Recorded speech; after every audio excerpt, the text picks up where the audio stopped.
Shalom, salam kegerakan kepada kita semuanya. Kita bersyukur kita dapat berjumpa kembali bersama saya Pendeta David Mariapan. Pada hari ini kita sedang mempersiapkan diri untuk menyambut Jumat yang agung, Good Friday. Kenapa disebut Good Friday? Karena terjadi pada waktu itu suatu hari yang luar biasa.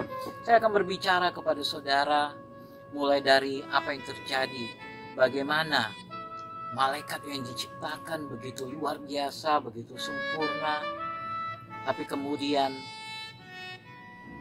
ingin memberontak, ingin menjadi serupa dengan Tuhan.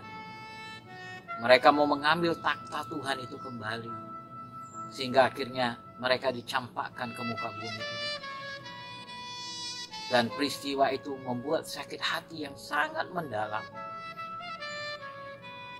oleh para malaikat yang sudah memberontak tadi. Dan kegelapan itu begitu menguasai mereka, sehingga yang ada dalam pikiran mereka adalah hanya kejahatan.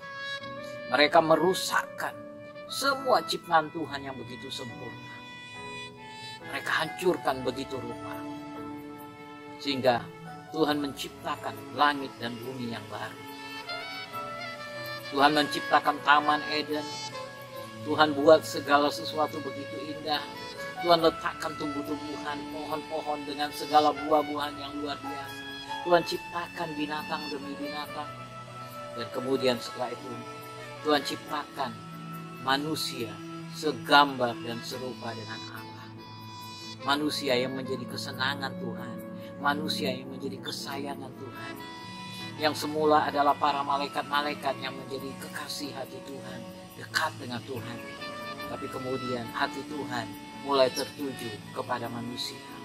Dan iblis merasa sangat sakit hati, marah dengan semuanya itu, sehingga dia merencanakan kehancuran kepada kehidupan manusia. Dan akhirnya kita tahu apa yang dilakukan oleh iblis kepada Adam dan Hawa yang diciptakan segambar dan serupa dengan Tuhan. Iblis merasuki seekor ular dan mencoba mempengaruhi Hawa untuk memakan buah yang Tuhan larang, untuk melanggar firman Tuhan.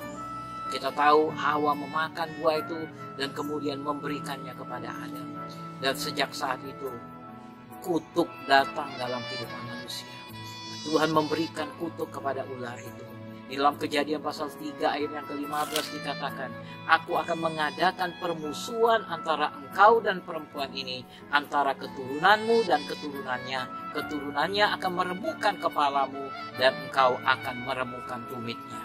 Terjadi permusuhan yang luar biasa. Iblis dendam, iblis sangat sakit hati dengan Tuhan, dan ingin merencanakan semua yang baik yang Tuhan ingin kerjakan bagi umat manusia.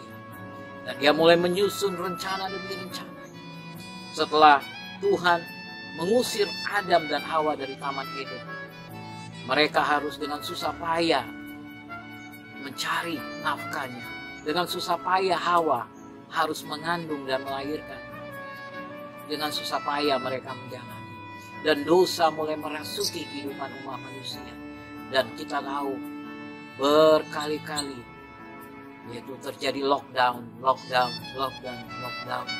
Karena kejahatan umat manusia yang begitu luar biasa terjadi.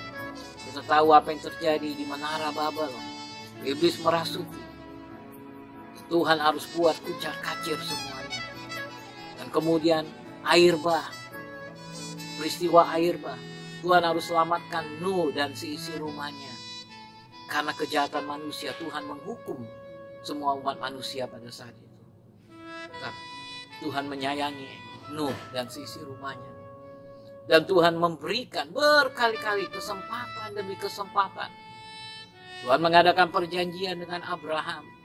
Tuhan melakukan segala sesuatu, mencoba menyelamatkan manusia yang merupakan kekasih Tuhan, yang merupakan biji mata Tuhan, kesayangan Tuhan. Sehingga tidak ada cara lain.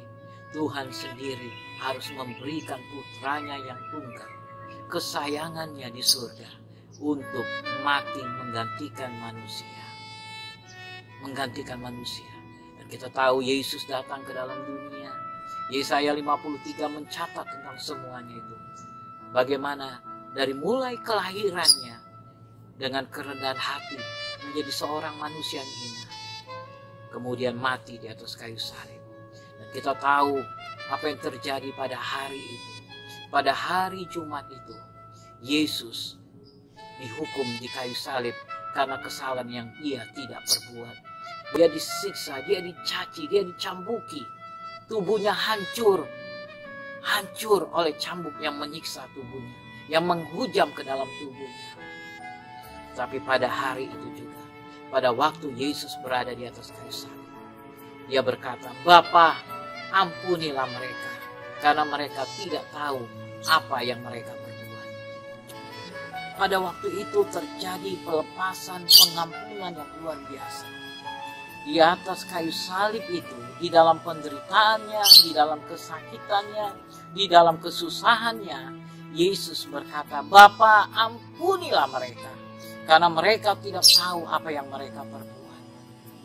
Artinya dia sedang berkata, jangan timpakan kesalahan mereka ini kepada mereka. Karena begitu besarnya kasih Allah kepada kita, begitu besarnya kasih Bapa kepada kita. Umat manusia begitu berharga di hadapan Bapa. Dan kita tahu pada hari itu, tabir bait suci terbelah dua. Tabir yang semula menghalangi. Tidak semua orang boleh menghampiri Tuhan kapan saja. Hanya imam besar yang boleh masuk ke dalam ruangan Maha Kudus itu. Tetapi sejak hari itu, terbuka tabir itu.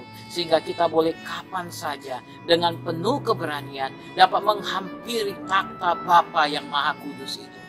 Dan pada waktu itu, firman Tuhan mencatat, yaitu terjadi gempa bumi, bukit-bukit batu terbelah. Dan di dalam Matius 27 dikatakan di ayat 52, kuburan-kuburan terbuka dan banyak orang kudus yang telah meninggal bangkit. Pada hari Jumat Agung itu terjadi mujizat-mujizat yang besar. Orang-orang kusta disembuhkan, orang-orang yang sedang menderita dengan segala penyakit-penyakit dilawat Tuhan disembuhkan. Pada hari itu menjadi hari yang baik, Good Friday, Jumat yang agung. Terjadi lawatan Tuhan yang luar biasa. Itu sebabnya kita perlu memperingati hari yang agung dan mulia ini. Karena tidak ada hari lain yang lebih besar daripada hari ini. Hari yang luar biasa. Jadi tercatat dalam sejarah kejadian manusia. Begitu agung dan begitu mulia. Itu sebabnya pada hari Jumat ini kita akan berkumpul bersama-sama memperingati kematian Yesus. Memperingati kematian Yesus itu penting bagi kita. Kita memperingati kematiannya sampai dia datang untuk menjemput kita. Mengingatkan kita akan kasihnya yang begitu besar. Apapun yang terjadi di sekitar kita, kita tidak perlu takut lagi. Kita tidak perlu khawatir. Mau pandemik terjadi berkali-kali di sekitar kita, kalau Tuhan berkata, belum waktunya, maka belum waktunya engkau kembali kepada dia. Tetapi ketika dia berkata, sudah waktunya, maka dia bawa pulang engkau bersama dengan dia. Dan bagi jemaat Tuhan, jangan lupa tetap stay tune dalam ibadah online kita. Pada esok hari peringatan Jumat Agung kita akan adakan ibadah jam 3 sore. Dan kemudian hari Minggu kita akan adakan ibadah kebangkitan jam 10 pagi. Tuhan pasti akan melawat saudara. Kau yang sakit pasti akan disembuhkan. Mujizat akan terjadi. Dan Tuhan memberkati kita semua.